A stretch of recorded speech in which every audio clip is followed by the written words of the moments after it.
இந்த பிக் பாஸ்ல வந்து ரெட் கார்டு கொடுத்தாங்களே, ரெட் கார்டு செலிப்ரேஷனை வந்து ரெக்கார்டு கிரியேட் பண்ணானுங்க பாயவனுங்க. இது வரைக்கும் பிக் பாஸ் ஹிஸ்டரியிலே வந்து இந்த மாதிரி ஒரு ரெட் கார்டு வந்து யாருக்குமே கொடுத்துருக்க முடியாது. இந்த மாதிரி ஒரு செலிப்ரேஷன் யாருக்குமே பண்ணிட முடியாது.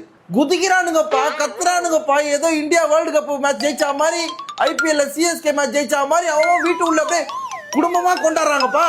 குடும்பங்கள் கொண்டாடும் ரெட் கார்டு பா இது. எல்லாம் கேக்லாம் வெட்டுறான்ப்பா, கேக்கு வெட்டுறாங்க, கை ஊத்துறாங்க, அசிங்கமா தீட்டுறாங்க. ஷெனியும் ரெட் கார்டு வந்து கொடுக்கணும்னா பிக் பாஸுக்கு தான் முதல்ல கொடுக்கணும். ஏன்னா அந்த கட்டக்கோரில் இருக்கிறார் பேர், கட்டக்கோரில் இது வரைக்கும் எல்லா சீசன்லயும் கரெக்டா வந்து அவரோட வாய்ஸ் எந்த இடத்துல தேவையோ அந்த இடத்துல கரெக்டா சொல்லுவாரு. இந்த சீசன்ல மட்டும் ரொம்ப கேஷுவலா எல்லாருக்கிட்டையும் கவுண்டர் போடுறது, எல்லாருக்கிட்டையும் ஜாலியா பேசுறது.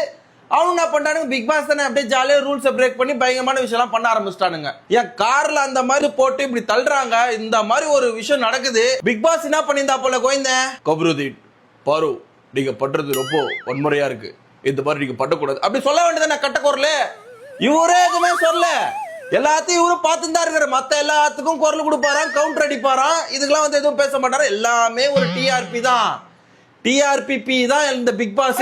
என்ன பொறுத்த வரைக்கும் கம்ருதீன் எனக்கு தெரிஞ்சு நல்ல பிளேயர். அது என்னதான் தாண்டி அவர் அதை பண்றாரு இதை பண்ற லவ் கேம் மாறாரு, அது வேற விஷயம்.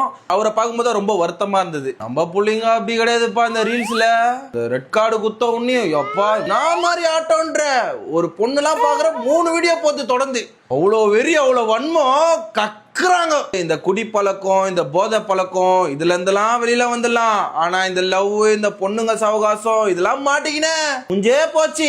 வேலை செய்யற இடத்துல நீ வேலை செஞ்சா பரவாயில்ல, வேலை கொடுக்கணும்னு நினைச்சுக்க அவ்வளவுதான், கரியரையே கரியாக்கி முச்சு விட்டுருவாங்க. வேணாமாம்மா, நம்மளுக்கு எதுக்கு மாமா.